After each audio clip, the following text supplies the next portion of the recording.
কি গো, কি হলো? হ্যাঁ, দারুণ হয়েছে নিশ্চয়ই। আমি নিজে নেচেছি, নিজের নাচের কথা নিজের মুখে কি করে বলবো? তুমি যশকে জিজ্ঞেস করো। ভালোই তো নেচেছে। কিরে,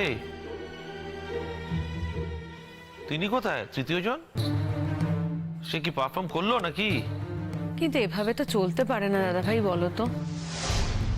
একটা মেয়ে আমাদেরই বাড়িতে থাকবে, খাবে, আমাদেরই পড়বে, তারপর আমাদেরই হিউমিলিয়েট করবে, এটা কাহাতক সহ্য করা যায় বলো?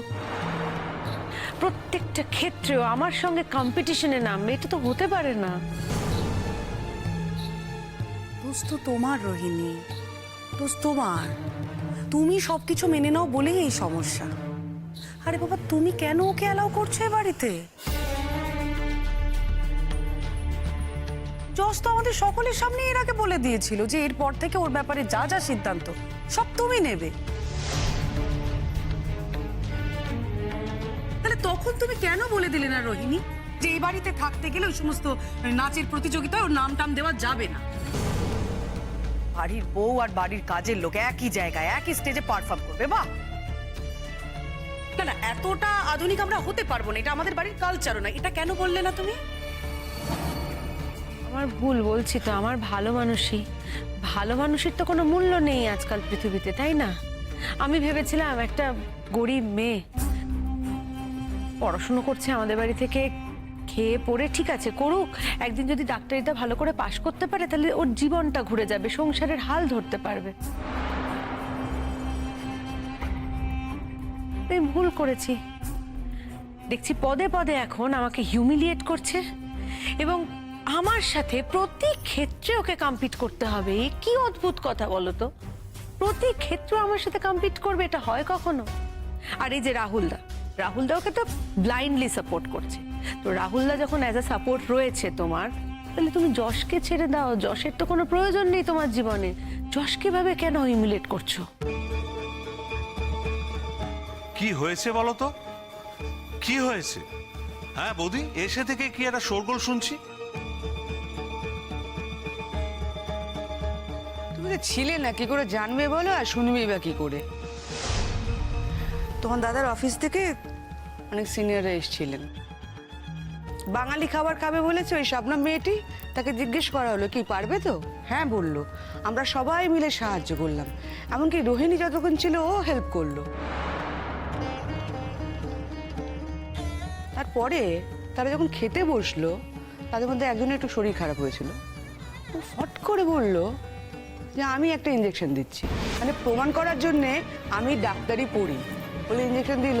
এবং ভদ্রলোক ওই ভদ্রতার খাতিরটা ও নিল আর কি, ওই সুযোগে বলে দিল আমার না আজকে একটা পারফরমেন্স আছে তো তাই দেরি, ব্যাস। উনি খুশি হয়ে বললো যাও মা, তুমি আর দেরি করো না। মানে তুমি ভাবো একবার, কতখানি ধুরন্ধর মেয়ে এই সুযোগটাও নিয়ে নিল। আমি আর পারছি না, এ বাপরে। আমরা তো সেটাই ভাবছি। আমরা ওকে দেখে ওখানে অবাক হয়ে গেছি, ভাবতেও পারছি না ও কি করে পৌঁছলো। আর ও যাবে সেটা একবার আমাকে ক্লিয়ার করে বলে দিতে পারতো, তাহলে আমি থেকে যেতাম এখানে। তুমি জাস্ট ভাবো, আঙ্কেলের অফিসের এতজন গেস্ট, তাদেরকে আপ্যায়ন করাটা আমার কাছে তো অন্তত অনেক বেশি ইম্পর্টেন্ট ছিল গো নাচের থেকে। আর নাচ তো আমার ক্যারিয়ার হবে না, কোনোদিনই হবে না। আমার career profession that I will be a doctor. আমি শখে নাচ করতে গেছি, আমি থেকে যেতাম। তা না, আমরা জাস্ট সারপ্রাইজ, শকড ওকে দেখে ওখানে। আর তাছাড়া তোমরাই বা যেতে দিলে কেন?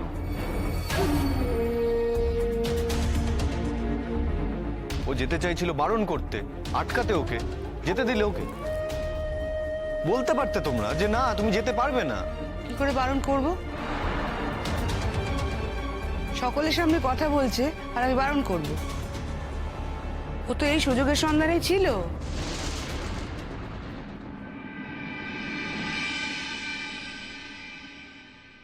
রঞ্জা, বলছি কয়েকটা দিনের জন্য কলকাতায় যেতে হবে আমায় কাজে।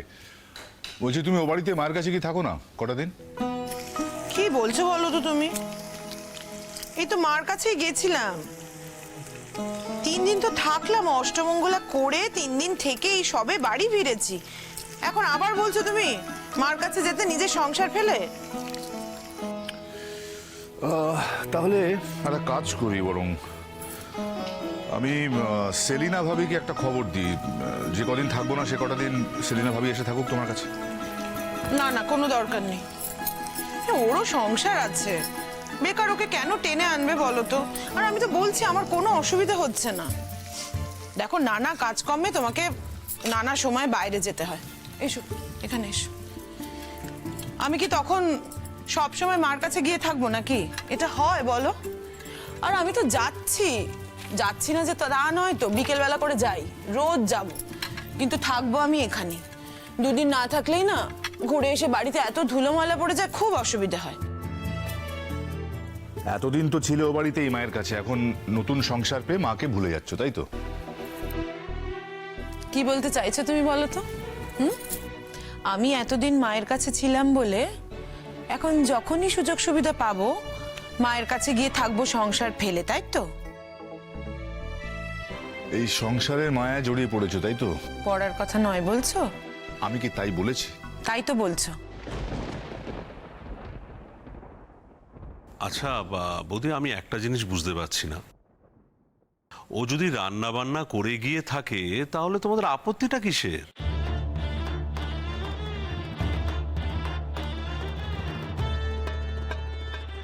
আর তাছাড়া ওর যদি আজকে পরীক্ষা থাকতো তাহলে তোকে যেতেই হতো, তাই না?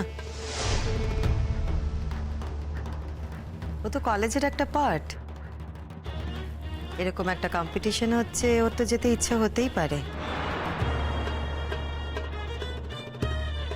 না, ইচ্ছে করতে পারে না। রোহিণীর একটা ইচ্ছে হতে পারে, সেই ইচ্ছের দাম দিতে পারে রোহিণী, কিন্তু শবনমের যদি কোনো কিছু ইচ্ছে হয় সেই ইচ্ছের দাম দিতে পারে না ও। কি বলছিস কি যশ? আমি যা বলছি ঠিক বলছি। এতদিনে যশ ঠিক কথাটাই বলছে। এখন তোমরা অন্য কথা বলে সবটা উল্টে দিও না প্লিজ।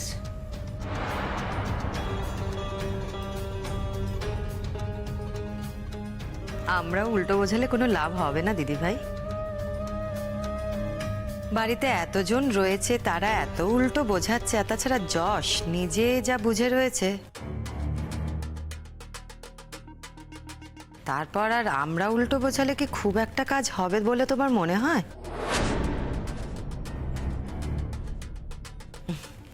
হবে না। তবে একই বাড়িতে থাকে তো, তাই বাড়িটা তো একটা নিরপেক্ষ জায়গা, সবাই সবার মতো মতামত দিতে পারে। তাই তোমাকে একটা কথা বলি,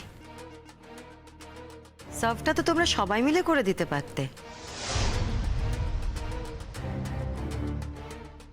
না?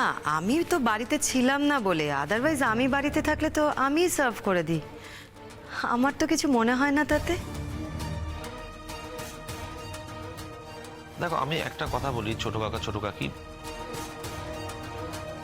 শুধুমাত্র শাবনামকে সাপোর্ট করবে বলে ওর হয়ে সবসময় কথা বলবে, সেটা করো না। একবার ছোট কাকি তুমি রোহিণীর জায়গায় দাঁড়িয়ে নিজেকে দেখো, ওর কতটা হিউমিলিয়েশন হচ্ছে সেটা একবার ভেবে দেখো। কিসের হিউমিলিয়েশন ঠিক বুঝলাম না তো। কেউ যদি না বুঝতে চায় না, তাকে জোর করে বোঝানো যায় না, কিছুতেই না। হিউমিলিয়েশন নয়, আমার ব্যাচের সমস্ত বন্ধুরা জানে যে শবনম আমাদের ব্যাচের নয়। ও আমাদের বাড়িতে থেকে পড়াশোনা করে, আর সকলে এটাও জানে যে ও আমাদের বাড়ির মেড সার্ভেন্ট, তাই তো?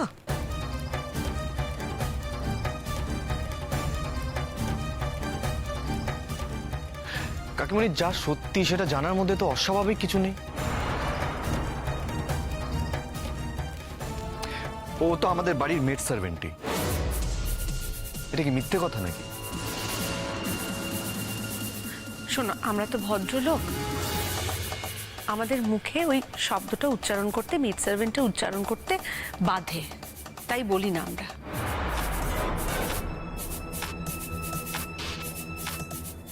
বলো না মানে? এ তো সারা রাষ্ট্র জানে, তোমার কলেজের ফুল টিম জানে। হ্যাঁ, তারা মনে মনে কি ভাবে সেটা আমি জানি।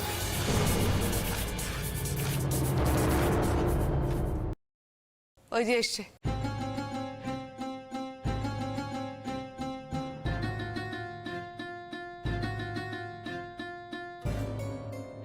আমাদের প্রত্যেককে ইগনোর করে, ওই ভদ্রলোকদের কায়দা করে নিজের চাহিদাটা ঠিক আদায় করে নিলে, তাই তো? আন্টি আন্টি দেখুন, আমি কিন্তু কোনো কাজে ত্রুটি রেখে যাইনি। আমি এবারই মেড সার্ভেন্ট হতে পারি, কিন্তু তার মানে যে জুতো সেলাই থেকে চণ্ডীপাঠ সব কিছু আমায় করতে হবে, তার তো কোনো মানে নেই আন্টি। গেস্টরা এসেছিল, রান্না করে দেওয়ার দায়িত্ব আমার উপর ছিল। আমি তো সব রান্না করেছি, একা হাতেই তো সব রান্না করে দিয়ে বেরিয়েছি আমি।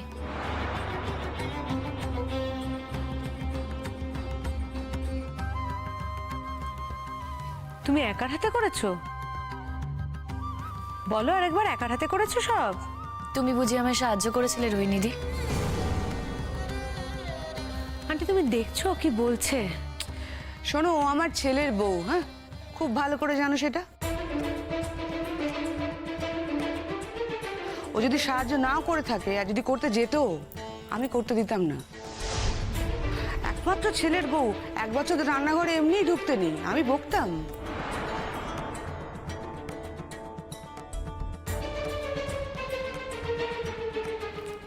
দিদি ভাই, এইমাত্র তো বললে যে রোহিণী অনেক হেল্প করেছে।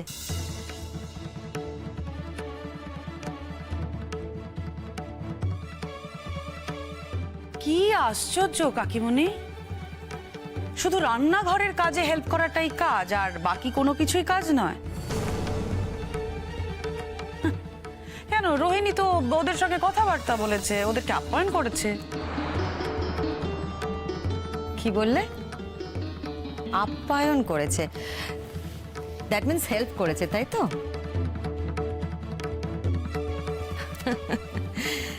তো সেই হেল্পটা তো শবনমের হয়নি না, কারণ শবনমের কাজ ছিল রান্না করা, সেটা ওকে একাই করতে হয়েছে, তাই না?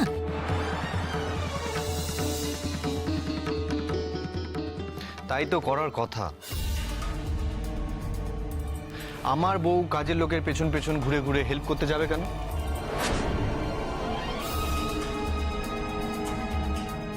তুই কি খুব সেন্সিবল কথাবার্তা বলছিস?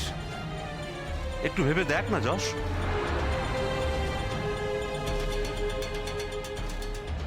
ছোট কাকা, কথাটা শুনতে খারাপ লাগলেও উল্টো দিকটা একবার ভেবে দেখো। যেই যশ শবনমকে এ বাড়িতে নিয়ে এসেছিল, আর সেই শবনমই যশকে সব থেকে বেশি অপমান করছে।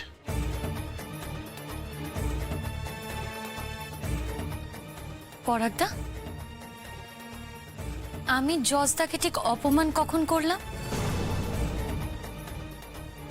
না মানে আমাকে যদি তুমি বলো, তাহলে আমি ভবিষ্যতে সংশোধন করে নেওয়ার চেষ্টা করব। এই এই এই, একদম বেশি চালাকি করো না Shabnam, don't try to be too smart. গ্রাম থেকে এসছো, 2 দিন কলকাতার জল পেটে পড়েছে বলে অমনি কলকাতার ছেলে মেয়েদের মতো একেবারে কথা বলছো, ওদের মতো স্মার্টনেস দেখাচ্ছ, যেটা তোমার সঙ্গে একদম যায় না শবনম। কারণ কলকাতার ছেলে মেয়েদের না তৈরি করা স্মার্টনেসে কথা বলতে হয় না, তারা জন্ম থেকেই স্মার্ট।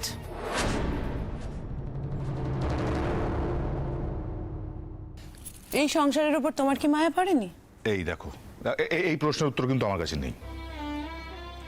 দুজনে মিলে কত শখ করে এই সংসার সাজাচ্ছি, এই সংসারের উপর মায়া পড়বে না তো আর কিসের উপর মায়া পড়বে বলো তো? এই সংসারটা আমাদের নিজেদের জায়গা, নিজেদের সংসার। নানা রকম কাজকর্মের জন্য তো বাইরের পৃথিবী পড়েই রইল। এই বাড়িটা খুব শান্তির, এরকম শান্তি আর কোথাও নেই, বুঝেছ? বলছি, শোনো না, হ্যাঁ বলো। এই যে আমি চলে যাব, তুমি এখানে একা থাকবে, আমার আমার বেশ চিন্তা হচ্ছে বুঝলে। মানে এই বাড়িতে একা একা থাকবে, তুমি ও বাড়িতে গিয়েও থাকবে না, আবার সেলিনা ভাবে কেউ আসতে বারণ করছো। কি হবেটা কি আমার শুনি? কি হবে? এই গায়ের প্রত্যেকটা মানুষকে আমি চিনি, সবাই আমার চেনা জানা। সে চেনা জানা ঠিক আছে, কিন্তু আমাদের তো শত্রুও কম নেই। শত্রুকে কাঁচকলা দেখিয়ে সংসারটা তো করছি আমরা। করছি তো সংসারটা। হ্যাঁ। আর যারা চাইনি আমরা সংসার করি, তাদের তো তুমি ভালোই করেছো, উপকার করেছো। ছেলে মেয়েদের কাজে লাগিয়েছো, কাউকে কাউকে তো পড়ারও খরচ দাও। এই গ্রামের লোকেদের না তোমার প্রতি কৃতজ্ঞ থাকা উচিত। ওই দেখো আবার কৃতজ্ঞতা, কি বলছো তুমি? আরে এই গ্রাম তো আমার জন্মভূমি, আর এই জন্মভূমির প্রতি আমার একটা কর্তব্য, একটা দায় তো আছে, সেটা তো আমি অস্বীকার করতে পারি না রঞ্জা। করে কেউ? আছে তো এত লোক, কেউ উপকার করে? কেউ করে না, সবসময় খালি সমালোচনা আর নিন্দে। এই গ্রামের কারুর ভালো হলে না, এই গ্রামের লোকেরই সবচেয়ে বেশি চোখ টাটায়, বুঝেছো? আচ্ছা, কেউ যদি ভুল করে সেই একই ভুল কি আমাকেও করতে হবে? আমি তো তোমাকে বলেছি এই গ্রাম আমার স্বপ্ন। আমি আমি সারা পৃথিবীতে যেখানে খুশি থাকি না কেন, আমি সবসময় গ্রামেই ফিরে আসতে চাই। দেখো, এই গ্রাম আমাকে প্রত্যাখ্যান করেছে, ঠিক কথা, আমাকে অনেক অপমান করেছে, অনেক অসম্মান করেছে, কিন্তু আমি ভেবে দেখলাম এই গ্রাম আমাকে ভালোবাসা কাকে বলে সেটাও চিনতে শিখিয়েছে। এই গ্রামেরই একটা মেয়েকে ভালোবেসে আমি একেবারে দিওয়ানা হয়ে গেছি। কোথায় যাচ্ছ? আমার পাশে এসে বসো, পাশে এসে বসো, এসো এসো এসো এসো এসো, বসো বসো। আচ্ছা, সকাল সকাল তোমার কাছে বসে থাকলে চলবে বলো? আমার অনেক কাজ আছে। বাবা, কি এমন কাজ শুনি? আছে আছে, ও তুমি বুঝবে না। যে সংসার করে সে বোঝে তার কত কাজ। সংসারের কাজে না কোনো হিসেব দেওয়া যায় না, আর সংসারের কাজ কখনো শেষও হয় না। এত সংসার সংসার করে জড়িও না, নিজের জন্য একটু সময় রাখো। কি আর সময়? সংসারটা তো আমার নিজেরই। এখানে সময় দেওয়া হচ্ছে মানে তো নিজের জন্যই সময় দেওয়া হচ্ছে। এই কাজগুলো তো আমি ভালোবেসে করছি। এই কাজগুলো কি কেউ আমাকে জোর করে করাচ্ছে? আচ্ছা রঞ্জা, আমি তোমাকে কতবার বলেছি বলো তো, একজন কাউকে রাখি যে তোমার সাথে থাকবে, তোমার সাথে হাতে হাত মিলিয়ে কাজগুলো করে দেবে। মানে তুমি সবসময় একা একা মানে এইভাবে। আমাদের দুজনের জন্য না কোনো কাজের লোকের দরকার নেই। ওই ঘর মোছা বাসন মাজা করে দিয়ে যায়, ওটুকুই যথেষ্ট। আমি রান্নার লোক রাখবো আর সে তোমাকে রান্না করে খাওয়াবে, আর আমি সারা বাড়ি খালি ঘুরে ঘুরে বেড়াবো, এটা হয় কখনো? তুমি না বরং একটা কাজ করো, আমাকে শোকেসে না সাজিয়ে রাখো।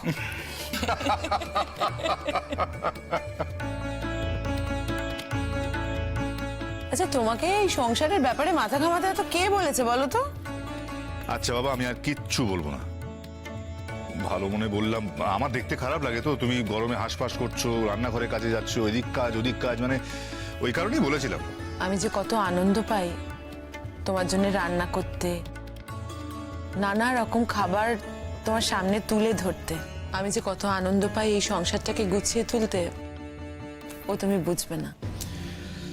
সত্যি আমি বুঝি না রঞ্জা, আমাকে রান্না করে খেতে দেওয়ার মধ্যে কি এমন তৃপ্তি আছে? আমার তো মনে হয় সেই সময়টুকু যদি তুমি আমার পাশে বসে আমার সঙ্গে গল্প করো, তাহলে আমার আরো বেশি তৃপ্তি হবে।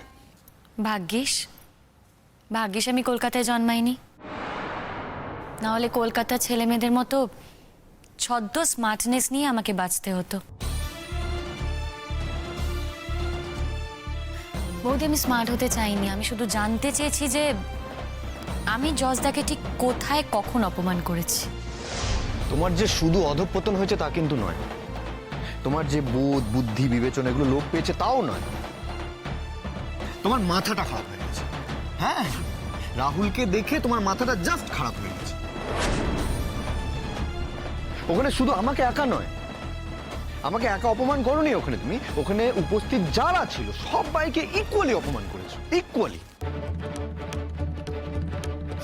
আমাকে কেন কাজে লাগাচ্ছ তুমি রাহুল দাকে ওইভাবে? কেন কাজে লাগাচ্ছ ওকে? আরে ও তোমার হয়ে ফাইট করছো সবার সাথে। আশ্চর্য তো, তুমি তো রোহিণীদির জন্য ফাইট করছো, তাহলে রাহুল দা আমার জন্য ফাইট করলে অসুবিধাটা কোথায়? বলছে শুনছিস? এক সেকেন্ড, তাহলে তুমি অ্যাডমিট করছো তো মানে যশ আর আমার ঠিক যেরকম সম্পর্ক, যে কারণে যশ আমার জন্য ফাইট করতে পারে, লড়তে পারে, তোমার আর রাহুল দারও তার মানে ঠিক সেই রকম সম্পর্ক, যে কারণে রাহুল দা তোমার জন্য রোহিণীদি,